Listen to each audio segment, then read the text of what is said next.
Welcome back. सुबह सवेरे पाकिस्तान आप देख रहे हैं। पिछले दिनों आपने भी एक बहुत दिलखराश वाक़या सुना होगा और हमने भी उसके बारे में बात की थी जब हम प्रोग्राम शुरू कर रहे थे कि ये कैसे हो सकता है कि एक बाप अपने बच्चों को अपने हाथों से खुद नहर में फेंक दे। और बच्चों की उम्र जो है 1 से 7 साल के दरमियान, 5 बच्चों के साथ ये हुआ। और यकीनी एक के बाद एक किसी जगह पे तो दिल पसीजा होगा, लेकिन उस जालिम और संगदिल शख्स का ना दिल कांपा, ना हाथ उसके जो हैं वो लर्जे और वो ये कर गुजरा। बिल्कुल ऐसे ही। और जब पुलिस को उसने बयान दिया, उसने कहा कि मेरा बीवी से झगड़ा हो गया था और बच्चों ने बिल्कुल शोर नहीं किया। अगर बच्चे शायद कुछ शोर करते, कुछ आवाज़ निकालते तो शायद मेरा दिल पिघल जाता। इस किस्म के उसने बयानात दिए। और फिर लोग मुझे ताने देते थे जिसकी वजह से हमारी आपस में चपकलिश रहती थी, लड़ाई रहती थी और मैंने तंग आके ये कदम उठाया। ये उस शख्स ने बयान दिया है जो कि उसकी मेंटल जो हेल्थ है उसके हवाले से बड़ा क्लियरली बताती है। अच्छा हमजा, यहाँ पर ना मुझे मेरी ज़िंदगी में बारहा इस चीज़ का एहसास हुआ है। हम इस बारे में बातचीत करेंगे, लेकिन मुझे ये एहसास हुआ है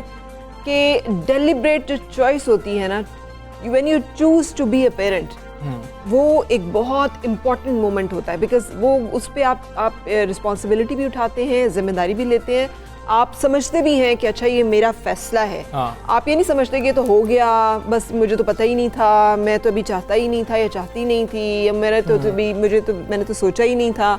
सो ये जो एक हमारे यहाँ रवैया है ना, ये नहीं होना चाहिए। व्हेन यू रियलाइज कि आप रिलेशनशिप ऑफ मैरिज में एंटर हो रहे हैं तो you choose to be a parent, कि आप ये फैसला करते हैं कि हाँ मेरा अल्लाह पाक मुझे ये जिम्मेदारी दे तो मैं उस जिम्मेदारी को निभाऊंगा या निभाऊंगी। और कैसे आपने अपने ही बच्चे, नहर में 3 बच्चों की तलाश गुज़श्ता कई रोज़ से जारी है और डिस्ट्रिक्ट इमरजेंसी ऑफिसर ये कह रहे हैं कि 2 कश्तियाँ, 20 रेस्क्यू एहलकार और गोताखोर इमदादी कार्रवाइयों में मसरूफ़ है। और वो शख्स ये बयान दे रहा है कि मुझे अब मैं शर्मिंदा हूँ जो मैंने काम किया और मुझे अब बच्चों की याद सता रही है।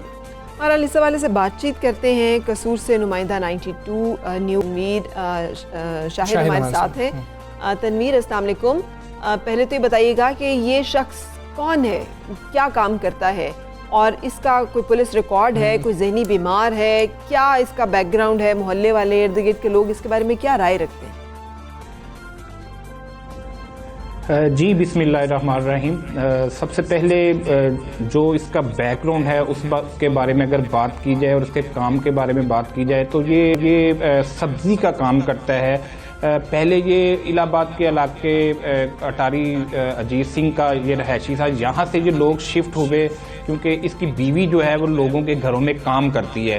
तो ये चुंग के इलाके, लाहौर चुंग के इलाके में चले गए जहाँ इसकी बीवी घरों में काम करती थी और ये जो है वो सब्ज़ी का काम करता था। तो इसका जो है वो घर के हालात अच्छे थे, इतने बुरे हालात बिल्कुल नहीं थे जो इसने पहले ड्रामा रचाया कि मेरे घर के हालात ठीक नहीं थे।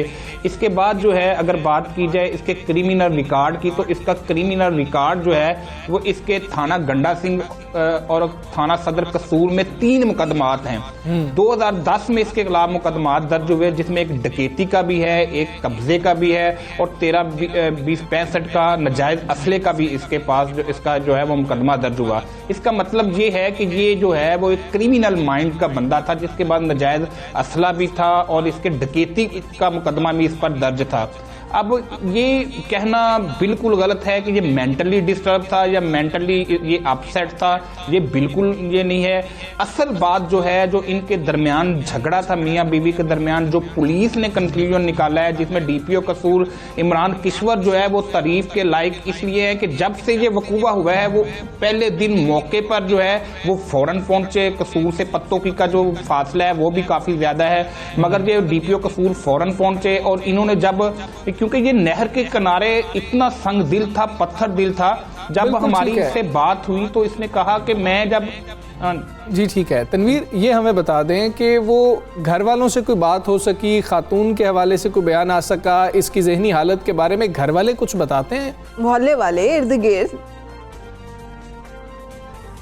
जी, मोहल्ले वाले और घर वाले जो बताते हैं, जो इसके फैमिली मेंबर्स हैं और जो इसकी बीवी है उसके फैमिली मेंबर्स हैं, उनका ये कहना है कि इनका आपस में अक्सर जो है वो झगड़ा और क्लैश जो है वो रहती थी। लड़ाई रहती थी, लेकिन उस लड़ाई की एक जो वजह थी असल, वो इसकी बीवी की भांजी थी जो जिसके साथ इसके नाजायज तल्लुकात थे, जो पुलिस ने भी एंड पे तफ्तीश की है और सारी चीजें सामने आई हैं कि उस भांजी की वजह से दोनों मियाँ बीवी के दरमियान झगड़ा रहता था। ये जो है वो उसको उस लड़की को पसंद करता था, उससे शादी करना चाहता था। ये अपनी घरेलू मसला था जिसकी वजह से जो है बच्चों का कत्ल कर दिया इस दिल शख्स ने। बहुत शुक्रिया तनवीर, आप हमें पूरी जो सूरत हाल थी उस बारे आगाह कर रहे थे। इसी हवाले से बात कर लेंगे, हमारे साथ माहिर नफ्सियात डॉक्टर मशीयत ज़हरा काज़मी साहिबा मौजूद है। डॉक्टर साहिबा अस्सलाम वालेकुम। डॉक्टर साहिबा, ये वाक़या आपकी नज़र से भी गुजरा होगा और उस शख्स का एतराफ़ी बयान भी आ गया है, क्रिमिनल रिकॉर्ड भी मौजूद है, लेकिन क्या कोई क्रिमिनल जो है अगर उसका ज़हनी तवाज़ुन दुरुस्त हो वो अपने बच्चों का कत्ल कर सकता है इस तरह से? बिल्कुल जी, इसके अंदर बहुत सारी चीज़ें हो सकती हैं कि कोई क्रिमिनल अगर रिकॉर्ड है तो आया उसका रिकॉर्ड था तो तब उसकी क्या ज़हनी सेहत के मुतालिक उसकी कोई जांच पड़ताल कराई गई, उसको किसी माहिर नफ्सियात को दिखाया गया कि कभी कभार या ज़्यादातर जो आपके ऐसे जराइम पेशा लोग होते हैं उनकी ज़हनी सेहत ठीक नहीं होती, लेकिन अनफॉर्चुनेटली हम लोग के अंदर ऐसी जो फैसिलिटीज़ हैं उनसे महरूम है, जिसकी वजह से जब एक ऐसा शख्स बहुत बड़े किसी संगीन वाक़े के साथ जब हमारे सामने पे आ जाता है तब हमें पता चलता है कि अच्छा इसके अंदर ये ट्रेड्स, ये मेंटल डिसेबिलिटी मौजूद थी। अच्छा, आपकी नज़र से गुजरा होगा, वज़ीर-ए-आज़म ने भी इसके ऊपर एक चलते चलते कमेंट किया था अपनी एक तकरीर के दौरान। उन्होंने कहा था कि पागल होता तो अपनी जान लेता, उसने अपने बच्चों की जान ली। सो ये एक रवैया कि जब आप अपना अग्रेशन और अपना गुस्सा निकालना चाहते हैं तो आपको बच्चे नज़र आते हैं, ये पहला वाक़या नहीं है, इससे पहले भी हमने इस तरह के वाक़यात देखे हैं। ये किस किस्म का पागलपन है कि आप अपना सर तो नहीं फाड़ते, आप अपने आप को तो नुकसान नहीं पहुंचाते, बीवी को मारते हैं, बच्चों को मारते हैं, लोगों को मारते हैं। प्लीज़ इसके बारे में गाइड कीजिएगा। ये ऑन द होल फ़रा अगर हम देखें ना तो हमारी जो पूरी सोसाइटी है ना उसका यही तरीक़ाकार है। जब माँ बाप में लड़ाई होती है तो माएँ अमूमन बच्चों के ऊपर गुस्सा निकाल रही हैं, बाप है अगर बॉस से डांट पड़ी है तो बीवी पे, बीवी बच्चों पे। लाइक एक हराइकी है हमारी सोसाइटी के अंदर कि हमेशा जो कमज़ोर शख्स होता है, जो हम पे डिपेंडेंट होता है, हम उसके ऊपर अपना गुस्सा निकाल कर सेटिस्फेक्शन करते हैं, अपना एग्रेशन निकालते हैं। और ये वाले रवैये बहुत हद तक आम हैं।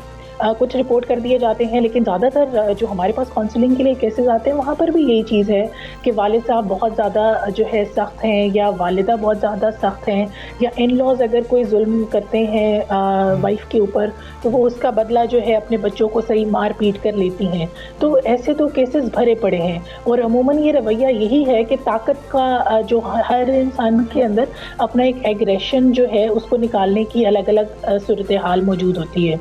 कुछ लोग उसको पॉजिटिव हॉबीज के थ्रू निकालते हैं और कुछ लोग जो नफ्सियाती तौर के ऊपर होते हैं, डिप्राइव होते हैं, वो कमज़ोर के ऊपर अपनी ताकत को दिखाकर खुशी एक तरह से महसूस करते हैं अपनी सेल्फ के अंदर। बिल्कुल ठीक है। डॉक्टर साहब, क्या अलामात होती हैं कि जिसको देख के अंदाज़ा लगाया जा सके कि ये बाप या ये माँ अपने बच्चों की जान भी ले सकता है? सख्त तो माँ बाप होते ही हैं, लेकिन कुछ अलामात भी होती हैं जिससे अंदाज़ा लगाया जा सके कि इसके बच्चों को भी इससे दूर रखना है।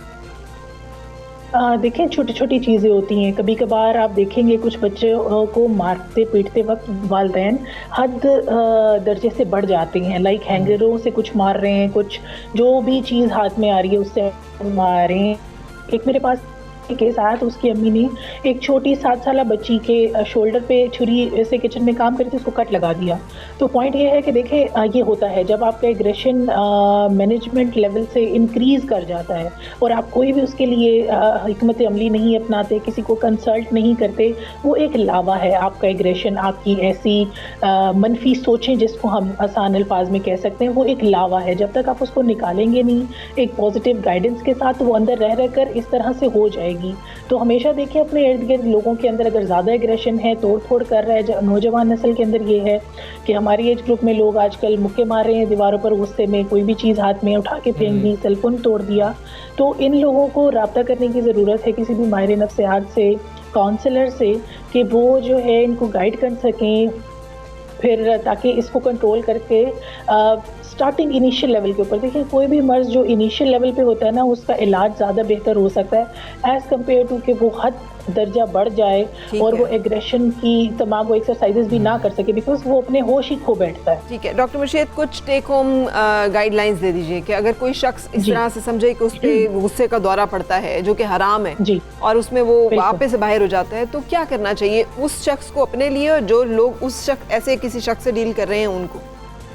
जी, एक तो इसके लिए यही है कि वक्त रहते ही तशखीस हो जाना बहुत ज़रूरी है। जो इर्द गिर्द के लोग हैं वो उसके ट्रेड्स को देखें, उसके अंदर मौजूद इन अलामात को आइडेंटिफाई करें, के इर्द गिर्द जो भी आपके पास मौजूद है फैसिलिटी, सरकारी अस्पतालों के अंदर भी माहिर नफ्सियात मौजूद है, वहाँ उनको लेके आ सकते।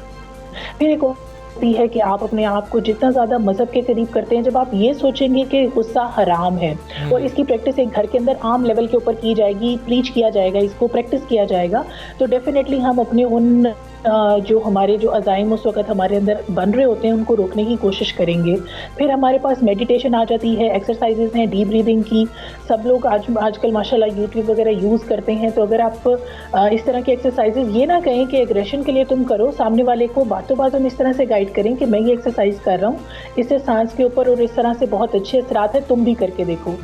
सामने वालों का ऐसे चीज़ के अंदर नेगेटिवली और एकदम से ब्लंटली कह देना कि तुम्हें तो एग्रेशन है, तुम तो जाओ माहिर नफ्सियात के बाद, क्योंकि इसको एक स्टिग्मा समझा जाता है, लोग डर जाते हैं, मायूब समझते हैं। तो साथ वालों की जिम्मेदारी ये है कि उसको थोड़ा पॉजिटिवली उसको अप्रोच करें, और जो खुद भी शख्स है अगर तो वो एजुकेटेड है और समझता है कि मेंटल हेल्थ भी कोई चीज़ है, तो अपने लिए बेतहाशा कंटेंट है जो मौजूद है, बहुत ज़्यादा आसान चीज़ें मौजूद हैं जो उसको अपनी डेली लाइफ में यूज़ करके, लाइक नमाज, मेडिटेशन, योगा, एक्सरसाइज, आप अपना एग्रेशन जिम में निकाल सकते हैं। इस तरह की एक्टिविटीज़ को करके अपने खाने के अंदर अपनी जो है मिर्च मसालों को कम करके आप इन चीज़ों को प्रैक्टिस करके अपने आप को काफ़ी बेहतर बना सकते हैं फर्स्ट एड के तौर पर। बिल्कुल ठीक है, शुक्रिया डॉक्टर मुर्शीद ज़हरा काज़मी। हम बार बार ये फुट रहे हैं और मेरा दिल चाह रहा है ये कहने को कि जितने लोग अब मौजूद हैं उस वक़्त के हो जाने के बाद तमाशा देखने के लिए, काश इनमें से कोई भी उस वक्त आगे बढ़कर उस जालिम शख्स को रोक लेता। वो तो उस अपनी उसमें था, इमोशंस में, जज्बात में या तैश में, बाकी लोग तो देख रहे थे वो किस सोच में थे कि वो आगे बढ़कर मदद नहीं कर पाए। और ये जो ताने देते हैं इनको भी इस पे सोचना चाहिए कि मासूम बच्चों की जान एक बाप ने ही ले ली है और वो किस तरीके से ज़हनी तौर पे इस कैफियत में पहुंचा, हमें इसको भी देखना चाहिए। हमजा, ये जो घरेलू नाचाकी और कशीदगी है ना, ये बहुत बुरी तरह से इफेक्ट करती है। I had to go through the sessions, counseling sessions, to deal with myself. ये और हमें मेरा ख्याल है इस बात को कन्फेस करना पड़ेगा अब पब्लिकली और बताना पड़ेगा लोगों को कि ये आपको तोड़ फोड़ देता है, ये आपको बिल्कुल ख़त्म कर देता है। आप बिल्कुल इस तरह की कैफियत में आ सकते हैं और आपको इसको डील करना चाहिए अगर आपको अपने आप को और अपने ख़ानदान को सेहतमंद रखना और किसी भी सदमे और किसी भी सूरत हाल से डील करना है। चलें, हमें एक ब्रेक लेनी है, स्टे विद अस।